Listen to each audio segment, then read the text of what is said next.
You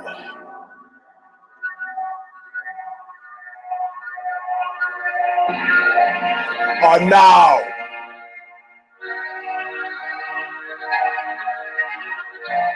about to witness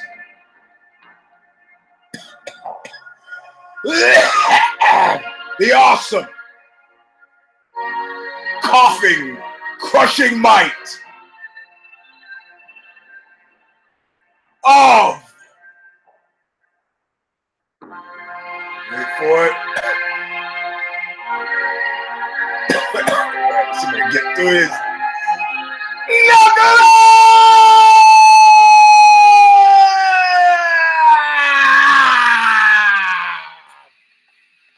Yeah, welcome my friends. Woo! To a song that apparently will soon come to a fiery end. I am your host, Eugene S. And I'll be song. Knuckle Up number 253. Anything and all things. UFC 217. I just finished painting. That accounts for the glisten. If you haven't learned anything from years as a pro painter, you must Vaseline yourself before you start painting. It makes it easier to get the paint off after you. Because, of course, we're using no protective gear, no mask, no goggles, no hat, no gloves. Just huffing those fumes straight up, Jack. You're lucky I'm not drinking the paint. But first, before we get into the blood and the guts, Stigmata, intro, All of Nothing, from Calling of the Just, still available on CD from Revelation Records in Huntington Beach, California. Bob Riley says it all. Start your week out with this. I'm on my way back nowhere. Could not see so clear, but I'm taking a real good look. I'm taking a real good look at your face. So being payback and always nothing. All right, my friends. All right. We got a lot to get to, and I imagine this show might go over a little bit over like last time. But this time, I'm a clever cat. I'm like top cat. Yeah, I remember these, right? Hold on. All right. Hold on. Is that working? Not yet, it's not. Because I can't hear myself. Hold on. Oh, that seems to be working. Much better. Anyway, all right, here we go. So I'm assuming you can hear me. If you cannot hear me, some of you can either tweet me at Eugene S. Robinson, let me know I can't be heard. Anyway, look, let's get right into this. UFC 217. Everybody zigs, I gotta zag. First, I want to talk about the U.S. Open. I just got to get this out of the way, and if I save it at the end, you'll never listen. So I was scheduled to compete. I was a little heavy going into the week. I was 227. Didn't expect to be there. Expected to come in at 220. So naturally, I just stopped eating. You know, nothing would irk me more of wasting $90 entry fee than to come in and get DQ'd, right? Or I had the option of going ultra unlimited heavy, and I was like, I'm no fucking fool. I'm no fool. I'm not gonna. I train with guys who are 263. I'm done with that for competition. And I look at the bracket, and I got a guy in my bracket. I go, I'm gonna come in at 220 something. So I stop eating. All right, and then I get sick, which is why I sound congested, because I'm sick. I said, no hell nor high water will stop me from going to this thing. Because I just gotta feel it in my bones that the guy who I'm going against, I can beat him. I can feel it, right? I can feel it inside. I get there, and a buddy of mine, a guy I train with, says, I just follow the old guys when I get there. I said, I'm gonna follow my old fat guys. I look around, I don't see anybody, right? I go, oh shit, my dude pulled out. The last time I looked at the bracket was like Thursday. I don't like to pay such close attention how that goes. So it's like, man, dude pulled out. Now, if you think I'm happy that I'm gonna fucking go in and just get a medal for nothing, you'd be exactly right. Okay, you'd be exactly 100% right, because then I could go into the Open, and while I might have to fight some guy who's 263, on the other hand, I might also get to fight a guy who's 145. I walk away with I get 2 for the price of 1. So you see me thinking, and they're like, you got to weigh in, and I'm there. Hey, Brian, Kai, all you guys who are Knuckle Up viewers, as well as the cat who I'm about to start talking about. So I'm in the bullpen. I weigh in.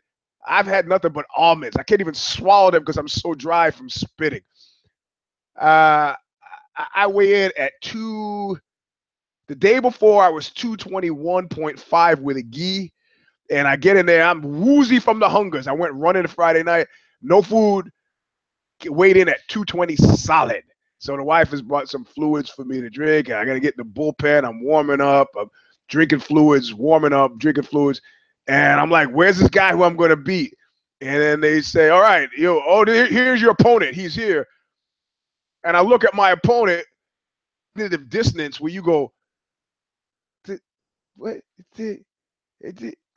So they it was like a Three Stooges moment. It was like absolutely like a Three Stooges moment where, like, you're gonna go out there, right, champ? Yeah, champ. You're gonna kill him, right? Yeah, I'm gonna kill him. I look at this cat, it's like, whoa, buddy, kind of big. Kind of big. Shake his hand, his big fucking paw, and like envelops my hand. I'm like, all right. And so we're walking to the mat, and I stop. I let the guy go in front of me because I'm trying to take a measure of the man. I'm looking at his fucking hands, his feet. Jesus Christ, the guy's got agromelly.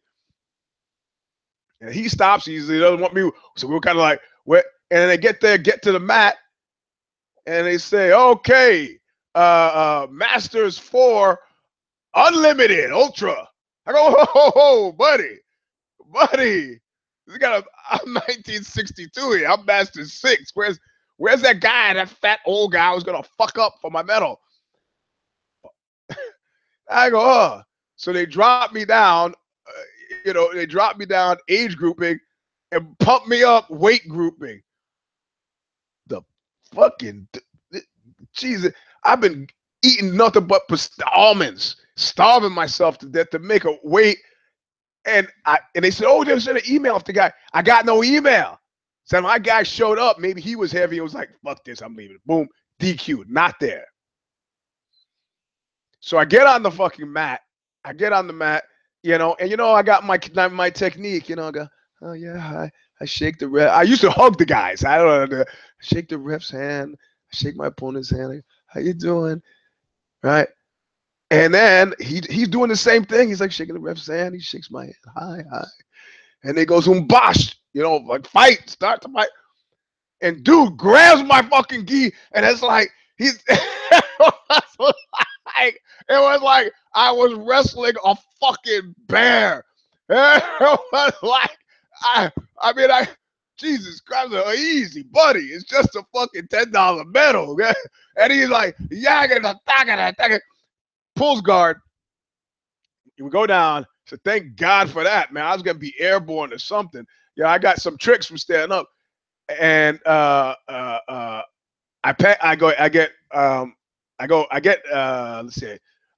get one leg out. So now I'm in half guard, which I'm all right. I like playing that kind of half. And he's flattened. He can't go for the deep half. Got my hands around pushing down on his neck, and I'm trying to get him to sneak his right hand up. You know how I do. I try to get him to sneak his right hand up so I can get him in an Americana. And he starts to put that hand up, and then he goes like, "Kakapoosh!" He throws it over, but it's a sweep. Gets the points for the sweep, and he's on top of me, and it was like I start recognizing things, but it's that eerie sensation you get where it's like deja vu, right? Like elbow in the jaw, the thing in the throat. The guy's trying to do a top wrist lock. He's got the chin in the eye. Well, I already tried to give him the chin in the eye socket when I was on top.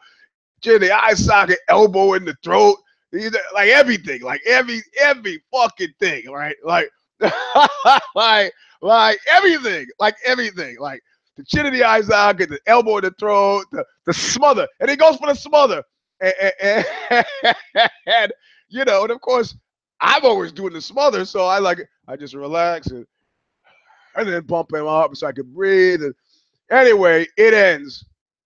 It's like 9-2 or what? No, I've been awakened to the fact that my advantages don't count as points. So it's 9-0. I don't know why he got the 9. If he pulls guard, it's not a takedown. So he would have got. It was actually probably 6-0 because he got the sweep and he got the mount. So that would be 4-3, 7. I don't know. Anyway, he wins. And I'm like, Jesus Christ, this motherfucker. I'm kind of grousing. And as we're walking off the mat, the guy goes, yeah, you know, good match. You know, he's like, you know, I had no intention of letting you EJJ me out there. EJJ me out there. Fuck. You listen to the show. And the guy was like, yeah. I go, where are you from, man? He's like, Chico. I'm from Chico. I always get Chico confused with Chino. Chino's where the prison is. Chico's where the college is. He said, it's Chico. I was like, what the fuck? And I was going to start to tell him, like, look, I only use EJJ as a disruptor. EJJ ideally is used as a disruptor. It's like going to a restaurant where they use pepper as a seasoning. They don't give you pepper for the meal. You don't make the whole meal pepper. Elbows, eyes, smother, butter, so, you know, there is at least that. There is at least that. And then, of course, I had to see my old coach, Marcus Vinicius, and then he told me that he just got back from Russia. And, of course, while he was in Russia, his son runs his school. Your son? Important 8-year-old. He's like, no, man, he's a 24-year-old black belt now. Another guy will have his black belt before me. Doesn't matter. We're here. I'm sorry for the prelude. This is Knuckle Up number 253. I'm your host, Eugene. So long, sucker Robinson. And we're here to talk about UFC 217. And you know, everybody's kind of jumping on stuff. And it's funny trying to watch these other cats, these other people's humility. It's wonderful that they're trying very hard to analyze what happened yesterday. I really respect their effort to get into the phenomenological aspects of what happens when you shit talk 3-night for grandstanding. Showboating lost out mightily. And we're going to examine why. Except there was that one case with the boxer where he was showboating. Man, isn't it? I don't know if it happens to you. I tried to get somebody to tell me what that match was. They sent me the gift for it. But you know, I watch boxing now and I want to fucking run and hide, man. That was some terrible shit. The guy that wasn't grandstanding. That like the guy who tweeted to me said he would be arrested in every state for this. Beat the fuck. I drug test him. Drug test that cat. I don't give a shit. And the dude kept getting up in MMA. First time he went down, that would have been it. That is one actual achievement between MMA and boxing. It's like, man, dude shouldn't be allowed to stand up when he's been knocked down. But other than that, grandstanding exhibited a certain curse. Now, there are a couple of reasons why. Let's look at it from a 360 degree kind of Zapruder thing. Let's look at it.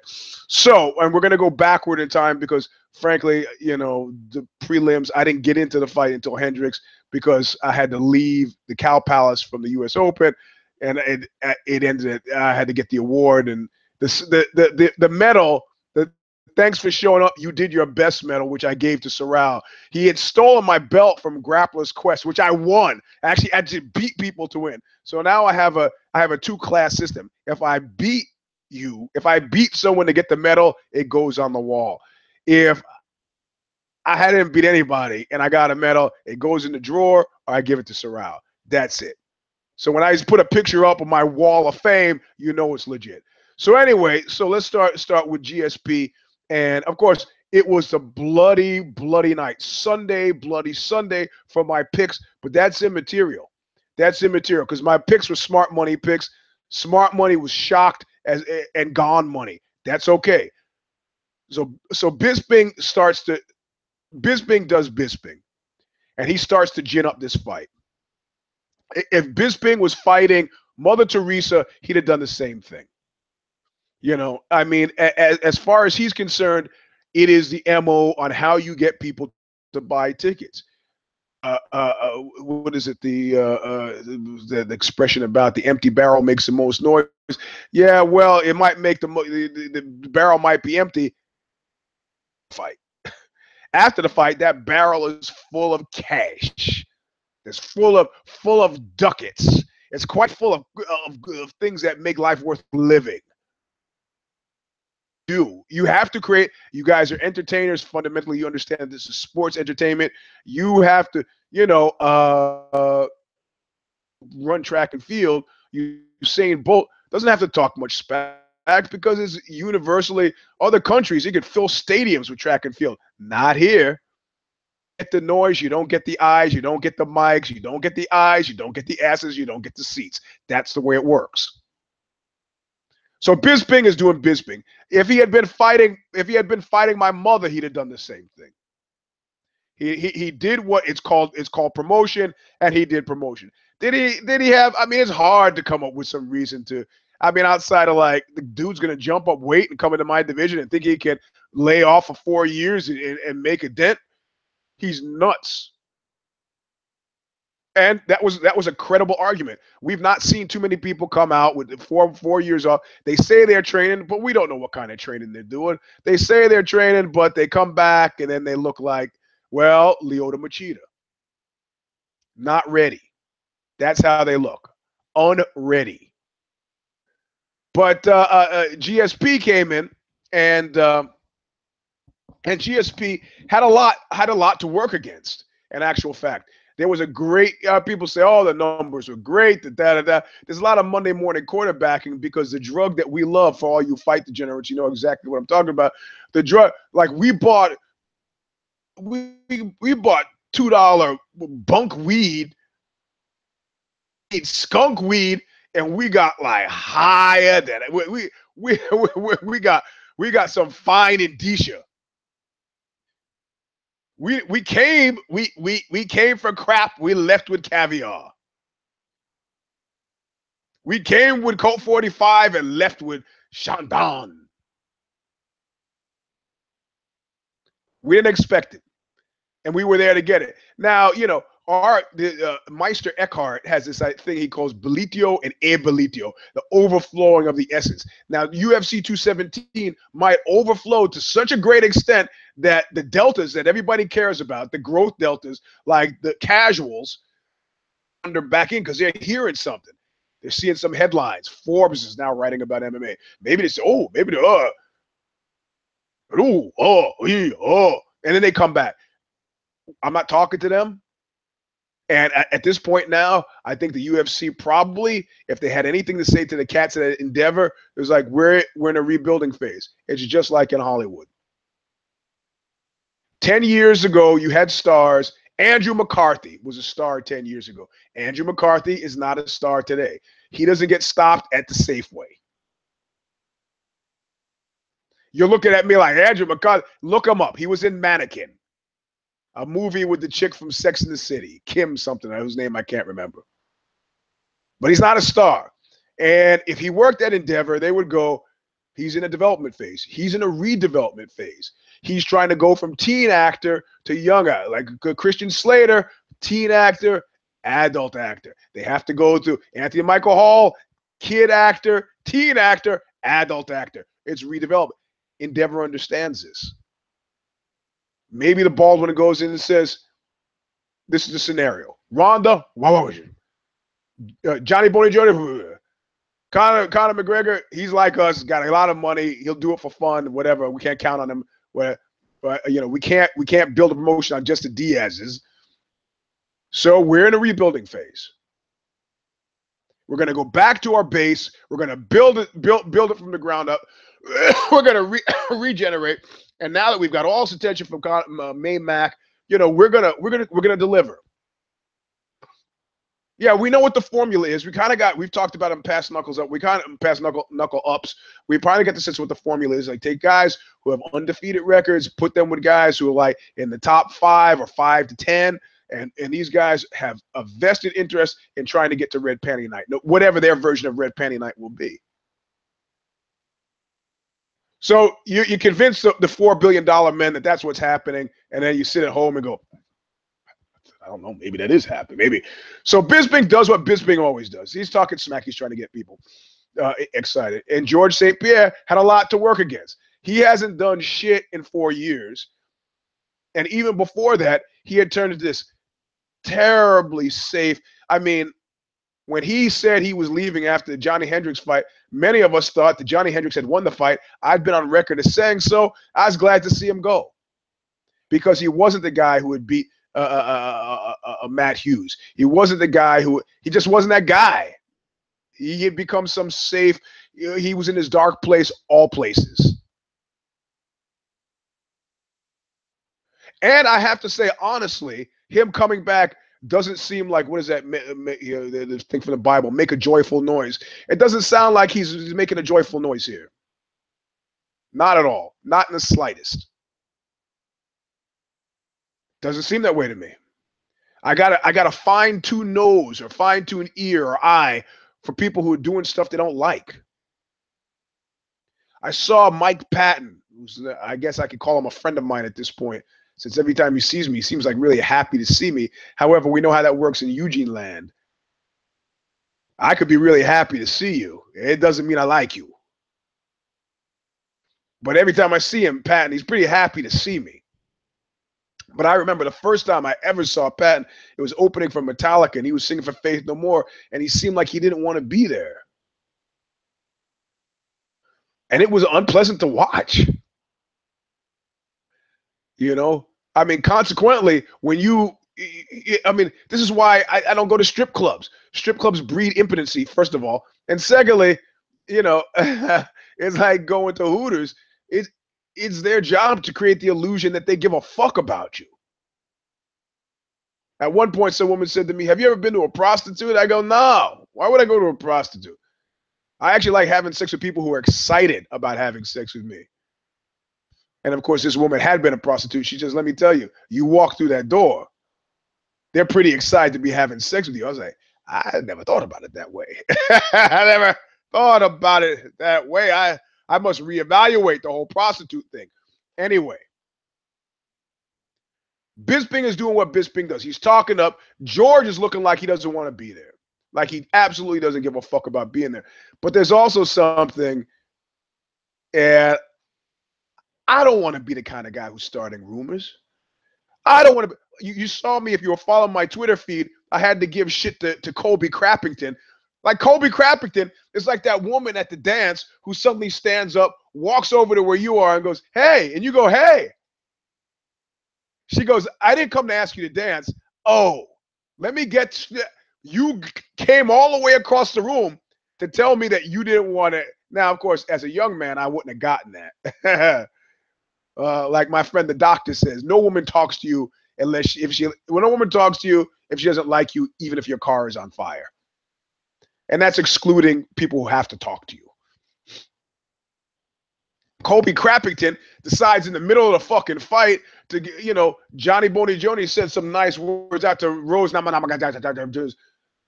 he's like, Colby Crappington says, shut up, you fucking loser. It's like, what's the fucking payoff to that?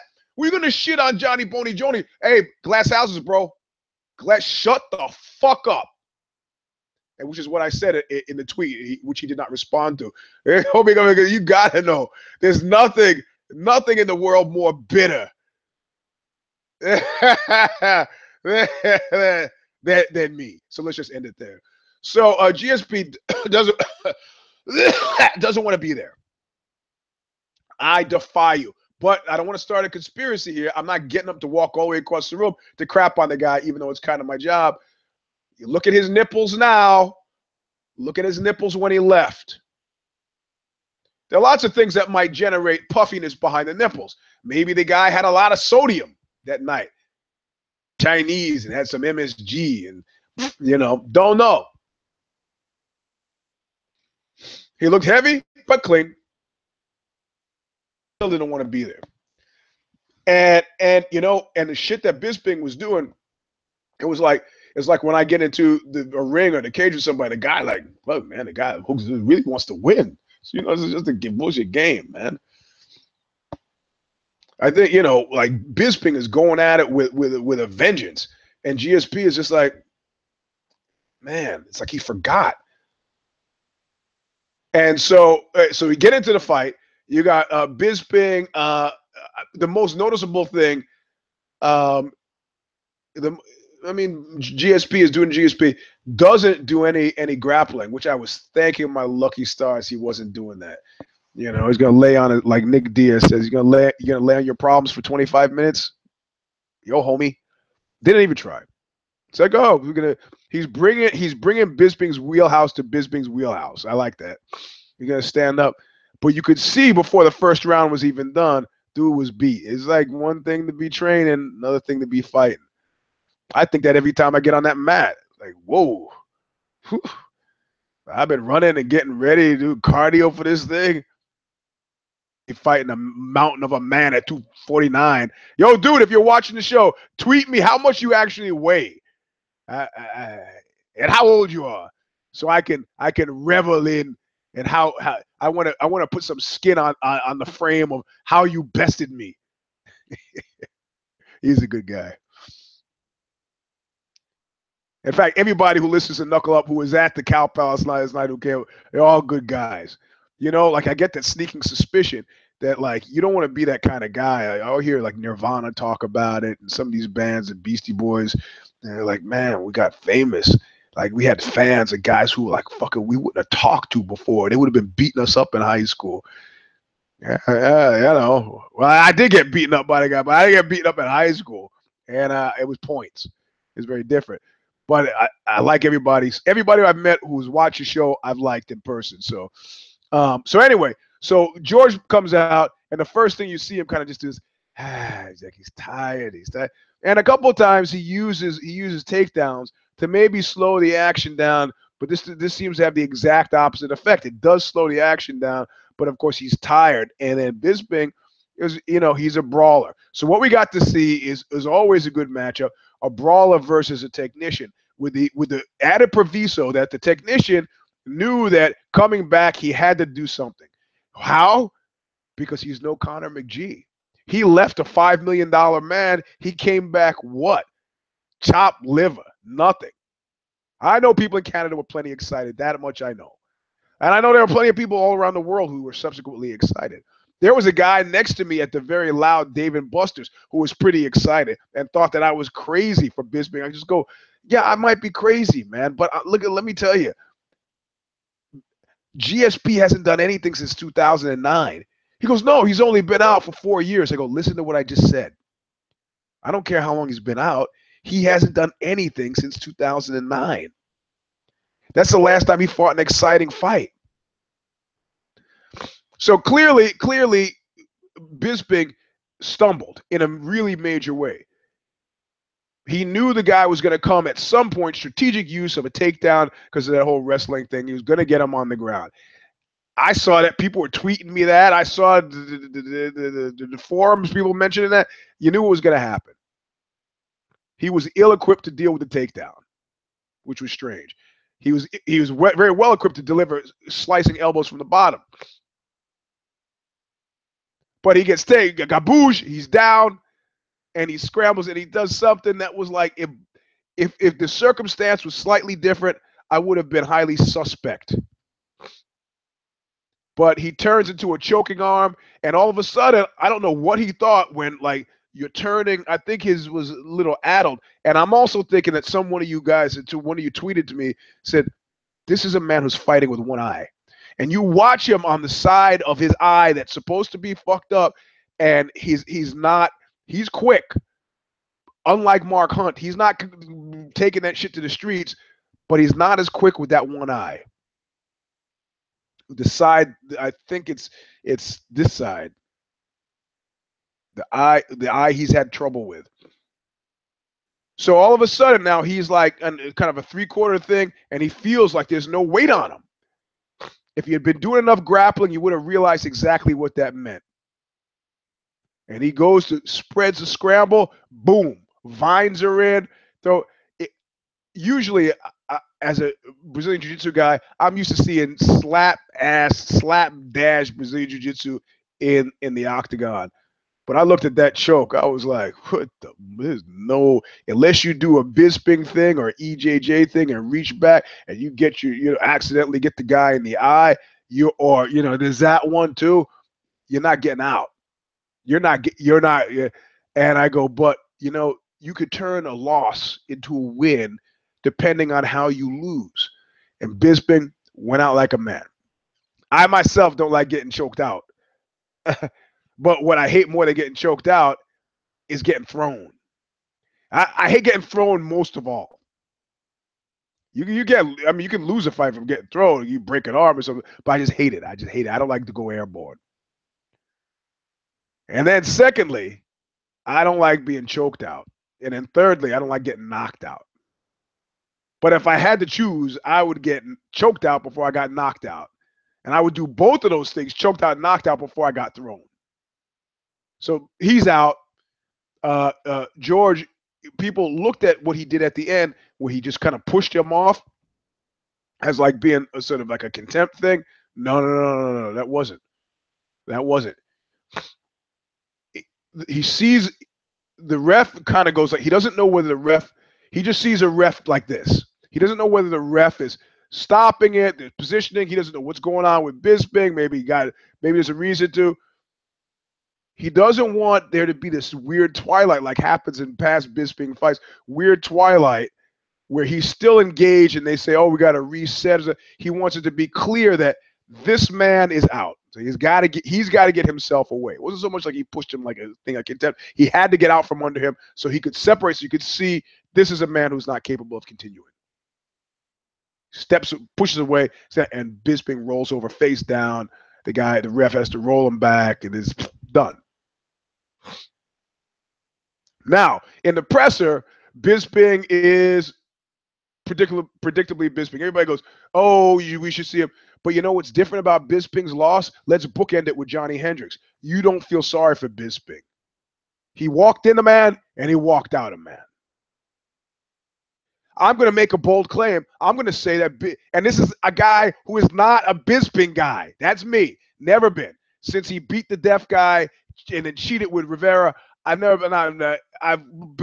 to have him on my screensaver when he was a nobody. I had to ask somebody, who's that guy? I just keep seeing him now. It's the Count. One of his first fights, it was a great screensaver. It's like, But he's like Kid Nate said on If I Did It the other day, he goes, he's one of the few fighters who actually seems to get incrementally better each fight. Or somehow mixes in a fight EQ, so he's making smart choices. So he sounded like Bisping after the fight. At first I thought, man, maybe this is going to be it for him. But then I realized there's no reason for it to be it, because he's a constant quality. He's not even a guy who just loses the belt is not necessarily, he's like an executive elite club gatekeeper. So what do you call a guy who used to have a belt? What the fuck? Once you stop, you're done. So stay and do. His stock, I'm not going to say a strong buy, it's clearly a hold, but it has not been negatively affected by this loss at all in my mind. And I could see Whitaker was happy. It didn't show Rockhold. I don't know where he was. He's somewhere happy. Everybody's happy. It's like classy Fred Blassie. When you were born, your parents were happy. Your father wanted a son and he was happy. Your mother wanted a daughter and she was happy. Everybody was happy. Except for GSP. I think he expected it to be one way, and it was not. Have you ever done that? Have you ever had an ex kind of, this is in the days before Facebook. Facebook has deliciously destroyed nostalgia, because let me tell you how it worked in the old days. You'd be sitting around, you go, I wonder whatever happened to fill in the blank. In my case, it was like, I wonder whatever happened to Without Facebook, I never would have known that in a drunken fight with her husband that she ran from the house, fell down in a sewage ditch, and laid there crying and screaming drunk while sewage water ran into her mouth. Not such a great need for nostalgia. Facebook has destroyed that all. It's reintroduced. I wonder what so and so's doing now, and you look, and everybody's. You can tell. You can separate the fronting from the fantasy fronting from the reality. It just wasn't what it was cracked up to be. And let's cut to the chase here. Let's cut to the chase. Eddie Goldman, who I poo-pooed years ago when I was doing the fight book, fighter. Sorry, or everything you ever want to know about asking him, but you ask him. Eddie Goldman used to talk to me all the time. We call him, we talk. He's a Brooklyn guy. We talk about Midwood wrestling. He's got his own show. And then the book came out, and he stopped calling me. And one of the things he stopped calling me because I think one of the things he talked about was the coarsening of the sport. And it was okay when everything was Tiger Woods and Nike and golf. But when the entire nation in 2017 is coarse as coarse can be, I saw a headline in Time magazine that was like, "God damn." That was in the headline. I'm all for colloquialisms, but come on, that's a headline I couldn't get away with anywhere. Even now, and somehow Time is like, yeah, you know what? You know what? You know what that's like? That's like your dad talking to you about getting laid. I don't want that to happen. I don't need Time to be cool or colloquial. So Goldman's take is the coarsening of the sport. Well, it took 20 years for me to, or since 2007, 10 years for me to finally start to say the sport is much less coarse than the world around. The world around has exceeded. It was the sport itself was a magnified version of reality, which is why we go to entertainment. It magnifies our reality, but now our daily reality is. So all of a sudden, to be involved in a sport that's coarse seems to be an echo of what we have to. It's not. We're not offered an escape. And so, George came back. Do I want to be in the circus? Do I want to be a circus monkey? Is that what Red Panty Night means? Everybody jumping around, fuck this and fuck that, and giving the fingers. Is that what I got to do? And I have to tell you, even though people are like, well, look at Joanna Jędrzejczyk, who I had picked as well. She's been off. And what Rose fought a great fight, but Joanna was off, and she's been off. And I don't know whether it's because that door that you open up into your wheelhouse and lets people see what you can do each fight. You don't open it any more than you have to. But that people have started to figure it out, or that the vicissitudes of championhood, start to weigh on you. And I think it's a combination of all the above. You miss steps. You let people see, but all of a sudden this other thing, and you want to mow your way through it. You want to put your fist on her face. You want to I'm going to get inside of her head. You know who I blame this on? I blame this all on McNuggets. I blame every ounce of it on McNuggets. I think it was not Dominic Cruz. Who's that other one who did that great imitation of McNuggets? I can't remember his name. And he's like, "What? I got to talk my way into a fight now." Yeah, that was Deontay Wilder versus Bermane Stiveren. Ooh, that was a hell of a fucking fight. Sorry. So, Joanna's do the fist in the face, making fun of the didn't work. I'm gonna get inside the head, and then she misinterpreted comfortably, conveniently, and people were like, "She's like, don't compare me to Ronda. I'm my own person. I'm not gonna be the Ronda." We're not talking about the record necessarily. Everybody around me at the time was talking about the spiral. Can you unspiral yourself? That remains to be seen. I honestly don't think that you thought that that fight was going to end up the way it ended, which is I don't believe. I believe that Ronda against Holm felt somebody walk over her grave. That's what I think it happened. Felt somebody walk over the grave. And then you try to spook away the boogeyman and it doesn't work. Not going anywhere. This wasn't that. This was you have become predictable enough that somebody with a decent fight IQ and a good coaching staff can look and say, do this, do this.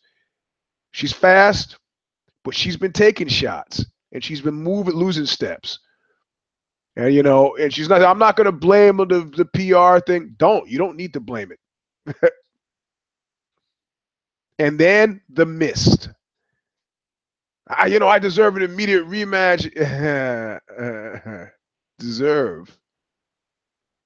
Have you ever used that word deserve in your life in regard to something connected to you and had it not stick in your throat? How old are you? How old are you? How is it you have not figured out that deserve, none of us deserve doesn't play out for any of us unless it's something bad and somebody else is commenting, well, that guy got what he deserved.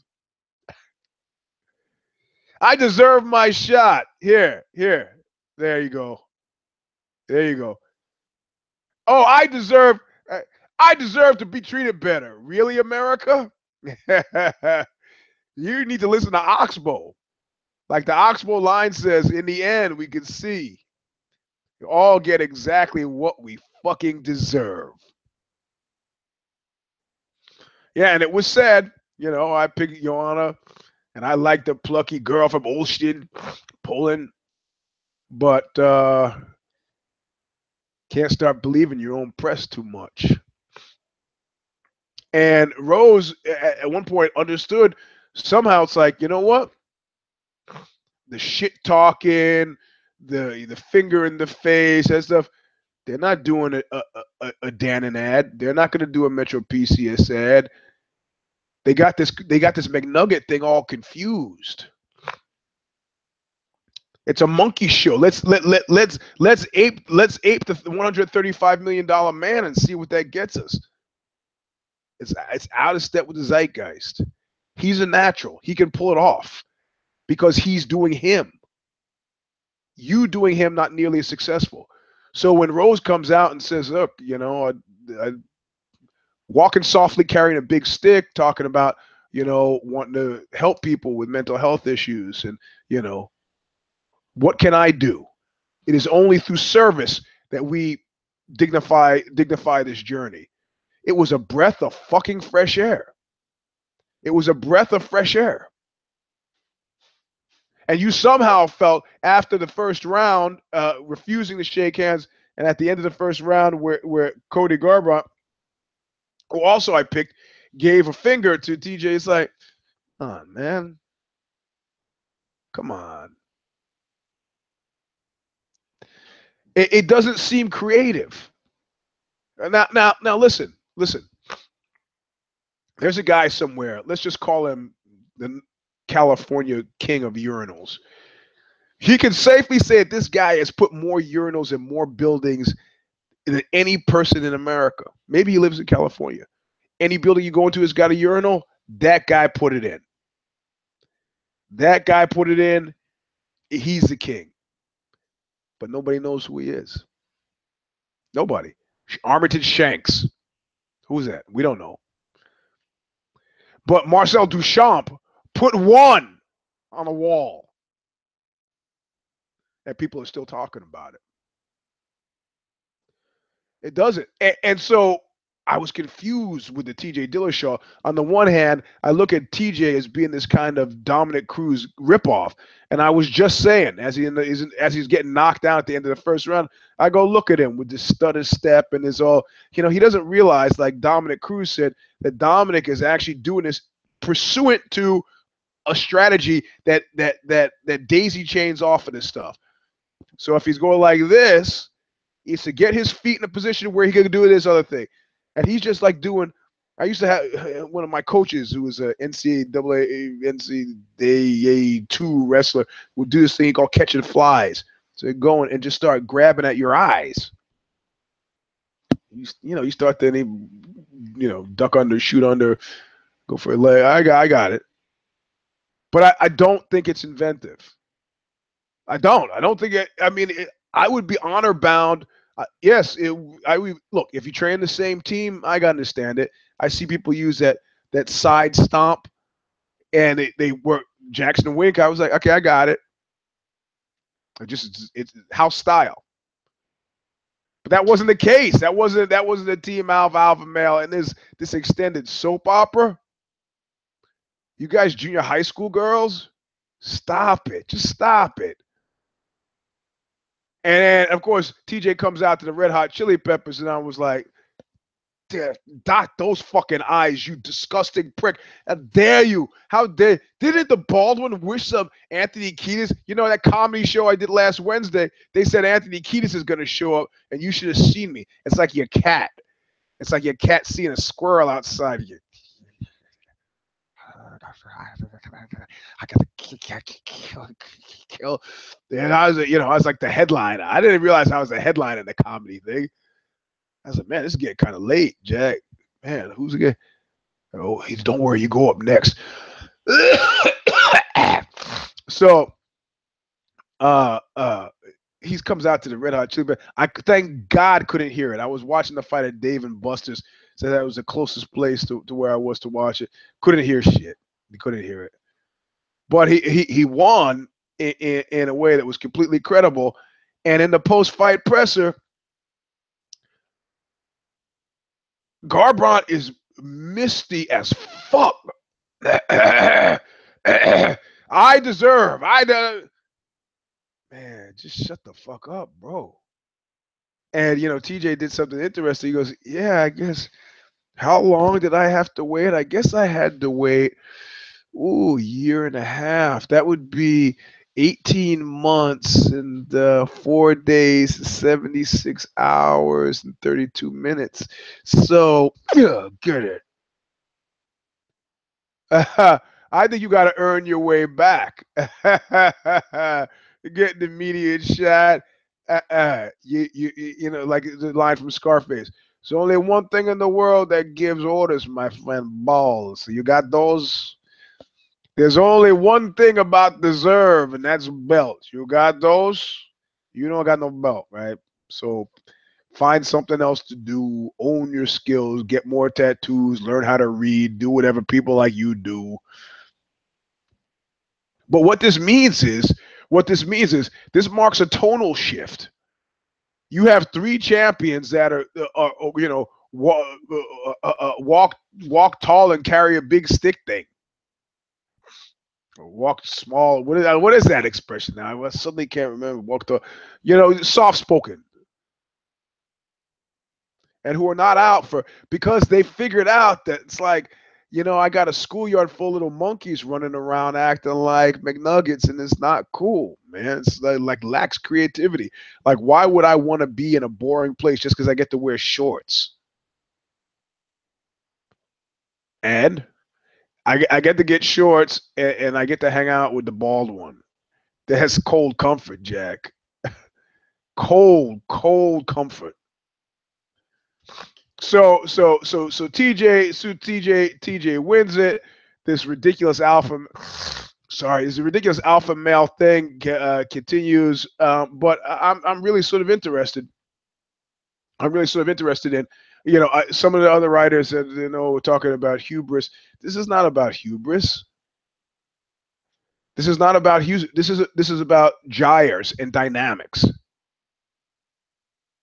And when you got a president who's on 24/7 blast with this kind of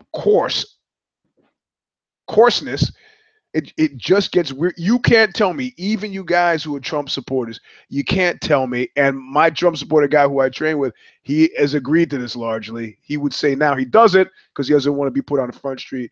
but it gets tonally, it gets wearisome. There's only one note coming out of White House, and it's the same one. I said, look, somebody was asking me about, oh, your music. I go, if you're a singer and you don't understand that fundamentally your music is about a conversation with a listener, you're crazy. If you listen to the first Oxbow record, Fuckfest, and you listen to the most recent one, Thin Black Duke, I'm vocalizing in completely different ways. It's a different conversation. Believe it, live it, love it. That's the way it works. Don't do this other thing. Like the guy, I got 8 records. I'm sounding exactly the same on every record. No.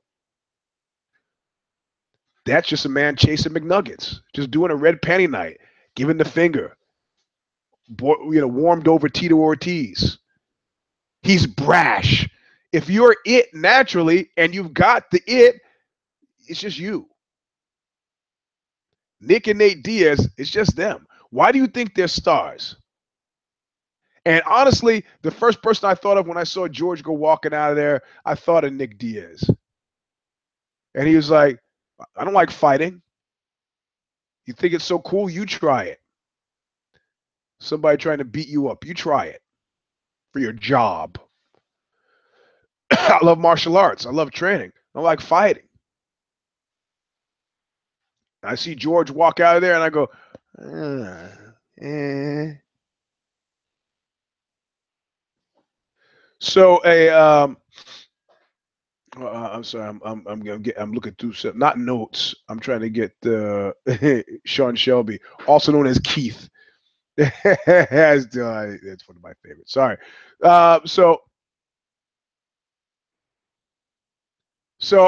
I see that we have a tectonic shift, and the shift is really pretty much about how tonally people want to see these fighters fight again, but how are they going to comport themselves when it comes to doing the monkey show? If you think that this is gonna leave a vacuum that will be filled by the vacuum of the bald one, then you're crazy. Like I said, nobody needs him there any sooner than he needs to be there. Yes, my eyes are not looking at you because I'm looking at something else. I'm trying to look. I'm looking through my picks right now. Well, I mean, it was a bloodbath. I don't think I got a single right one, so we could just start there. Oh, here we go. Hold on. All right. So, we've gone backward from the top 3, and I have to say, even though none of my picks won, and I think everything is wrong with both the winners and both the losers in these instances, and from GSP not being into it, from I mean, it's downbeat, this mental. I got it, the mental health, but it's downbeat. And TJ with this continuing, soap opera thing going on, it's questionable. So then we go to my man George Masvidal. Not only is he a friend of Knuckle Up, he's a double friend of Knuckle Up because Mike Thomas Brown is in his corner and was also a friend of Knuckle Up. So he double Knuckle Up. I have to say that I think George is missing a step. I don't. You don't. I'm a ride or die type guy. Guys on the show, he's been on. He's a friend of the show, and Kid Nate was like, yeah, he comes in. He said, I said he's got that I used to call Nick Diaz like a pride fighter. Like he fights like he thinks he's fighting a 5-rounder. It's a 3-rounder. But this one, I've seen him get robbed and jobbed before, but I did not think he got robbed and jobbed this time. I mean, Wonder Boy was there. And I don't think he came up with an answer for him. And I think also it happens. Like I was talking to a guy today, and I had a sudden flash, and I was like, I said, "You want to know something creepy?" And the guy was like, "What?" He's like thinking I'm going to say something off color. I said, "I held you as a baby." His father's a UFC fighter. And when he first had him, I saw him walking down the street, and I stopped the car, and I jumped out. I said, "This is your," and I held him as a baby. Dude's now a purple belt and runs a distinct risk of tapping me every time I roll with him. He doesn't. I think the last one I tapped him last, but that was like 2 years ago. And he just kind of looked at me, and I looked at him, and I was like, "Yeah." Weird and creepy, right? I held you as an infant. Yeah, so that's, he's walking around 26 years old now, right? Time is a sneaky SOB. And George Masvidal wasn't the George Masvidal that I felt fairly comfortable saying, he's got a good chance. He's my guy. And Wonder Boy is coming very close to having a definable style. Just enough to be interesting, just on the almost not quite so interesting side of interesting. But it was, in other words, I shouldn't have been on the fight itself wasn't that exciting. But he kept it exciting enough so that it was reasonable that he would win it. And again, elite executive level gatekeeper in George Masvidal, don't know. I don't know. Don't know. I know that, for a guy who used to fight in backyards, he's had a really good run. So whatever happens from here, he's got a wife, he's got a kid, whatever happens from here, God love him. Oh, start opening up your own gym now. I mean, he's not going anywhere. He'll be around. He's good, dependable quality. I'm hoping that his team, I mean, a lot of times this is the guy turns around, is like, I know a guy who got beaten up at a seminar. He went back to his coach. He was like, I just gave a seminar in which I couldn't put away a guy who stepped out of the audience, a guy from the Lion's Den. You got to teach me something. And then next up, Johnny Hendricks and Paulo Enrique Costa. Yeah, none of us saw Hendricks. We always knew he would fail, but never quite so spectacularly. And he did. Do you feel sorry for him? Only to the extent that people have been saying what they've been saying, and that's like the guy's mind ain't right. Man, his mother died, he got a rabbit in his blood, and his mind ain't right. Johnny Hendricks starts talking, and you don't get the sense the man has got all his P's and Q's and marbles and bats in the belfries. His mind ain't right. He's talking about, I'm making weight this time. It's like, man, USADA.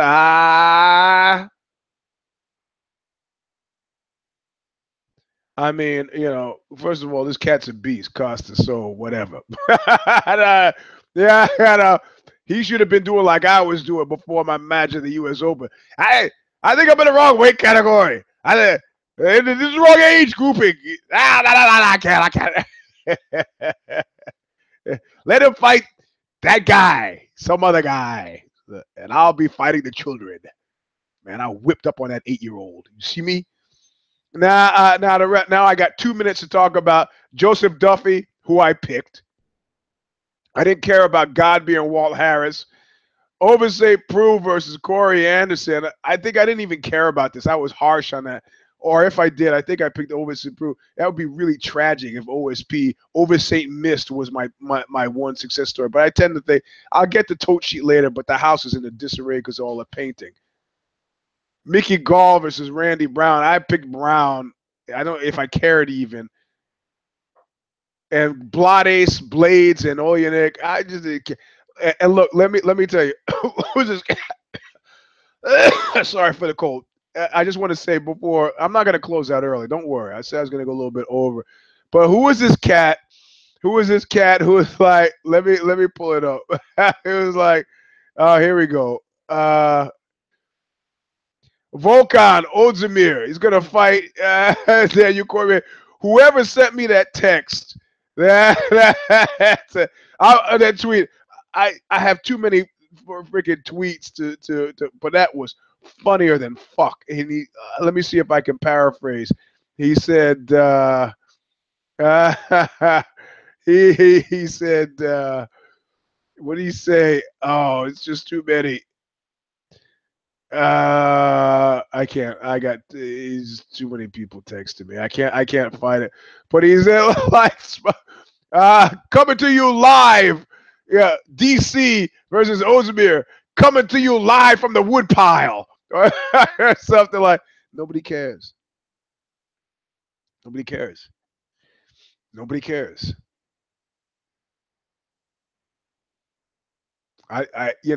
It's you. Those are hard moments to face up to it. I'm in a band. I've been doing music since 1980, and I technically still have a band called Whipping Boy, based on my lawsuit against Sony. I'm still working with that name.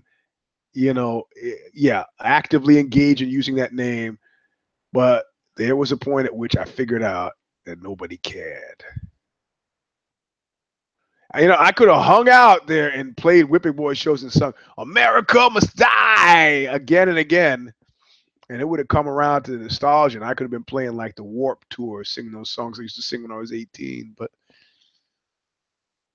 when you start to feel that nobody cares, it's really time to do something else. And this is, if Colby Crappington wants to give Johnny Boney Jones, this is a man who is kind of, I mean, it was an amazing act of auto da fe, but I'm not convinced. If you read the piece I wrote on Ozzy, whatever happened to Johnny Boney Jones, John Bone Jones, you should read that at Ozzy.com, OZY.com. And we're being sued by Sharon Osbourne too, which is nice. But it was destruction all around. All around. Because light heavy, ghost town. Heavy, ghosted. Ghost, ghost, ghost. You really want to see Miocic fight somebody? Who? Who? Walt Harris, Curtis Blades? Who? Corey Anderson, OSP? No, OSP is light heavy. Who? Kane? Friend of Knuckle Up? Kane Velasquez? Whatever happened to Kane? Yeah, that's right. Major Tom. I mentioned his name. You go, oh, yeah, that guy. I'll be back. You ain't never coming back. Yeah. So consequently, this UFC 217, we paid for skunk weed. We got some high quality indicia. We came for crap. We left with caviar. We came for Colt 45. We left with Chandon. But, for this to be an effective restaurant, you have to know that next time you go, that you will get the same thing. And there's no guarantee at all in this place. It could be the lady, it could be the tiger. It could be the tiger, it could be the lady. No guarantees. Because there's no formula. By which I mean the Baldwin got lucky. He's like, yeah, I do a lot of hard work to get that lucky. Whatever, bro. Yeah, whatever, Sean Shelby, also known as Keith, could take great credit for that, but I don't see it happening coming. So, yeah. But for those of us who were there, it was nice. To quote Borat, and nice. So I feel great. My picks all down in flames. I'm okay with that. I'm not there for the growth deltas. The growth deltas is not there for me. I'm a degenerate, clearly a fight degenerate. Well, let's just say fight degenerate for now. You're a fight degenerate. If you lasted this long into the show, we had a good night. We had a good night. I'm rewatching that stuff now. I don't, but it's funny what stuff you have to rewatch. I don't have to watch GSP because it makes me sad. Because I don't like watching the guy who doesn't like what he's doing. But I don't think he's not unlike somebody who said, hey man, why don't you mention Mark Coleman? He's got to raise some money. He's got some surgery coming up. He doesn't have it. Could you mention Mark Coleman? He's got a GoFundMe page. So I've mentioned Mark Coleman. GSP is not having money problems. GSP is still having existential problems. If I am not this, then who am I? Don't know. Like Nick Diaz said, I love training, don't love fighting. Move to a place where that money will last you a longer time. It still doesn't solve the essential paradox of our lives. Lives are long or lives are short? What do we do with the time that we've got? GSP's at a party he doesn't want to be at, and I can't say I blame him. But I've been watching Dillashaw and Garbrandt again because that's somehow much more satisfying to me. And I think the possibilities, the Venn diagram possibilities are much more interesting in that division. And Rose, I've watched that a couple of times too. Because I'm trying to figure out whether or not, despite her aggressive protestations, Joanna actually will avoid the spiral. I generally, knowing the Polish people the way I know the Polish people, I say she does. But I'm not sure, and that's why I'm watching. Signs and signals, rhymes and riddles. I'm looking deep into her eyes to try to figure it out. Can't figure it out yet. Haven't done so. Anyway, that's the end of Knuckle Up number 253. I'm your host, Eugene. So long, suckers. Robinson. Thank you for listening live. I think it'll be posted tomorrow for everybody who wants to listen to it some other place. Stitcher. If you wanna be part of the Twitter, how you like that, man? I'm not even a beer drinker, but I was so tired, dying of thirst from the competition. I saw that beer sitting there. I looked. What, I'm coughing like a chimney. Well, you gotta cough like a chimney, but you know what I'm saying. I'm coughing like guy comes back, bro. Sorry, I thought it was mine. No, you take. No, I'm sorry. You take it. I got. And then after that, water. Ah, yeah. You got a menu. You see anything you like? Yeah. Yeah, some water. That'll be cool. Pro level shit. Anyway, Knuckle Up number 253. I'm your host, Eugene So Long Sucker Robinson. We talked all about 217. On Tuesday night, we got the two shows. We got the If I Did It, which is all MMA, and then we got If the Shoes Fit, which is non-MMA, but the same show, but about non-MMA, because you guys didn't like the commingling.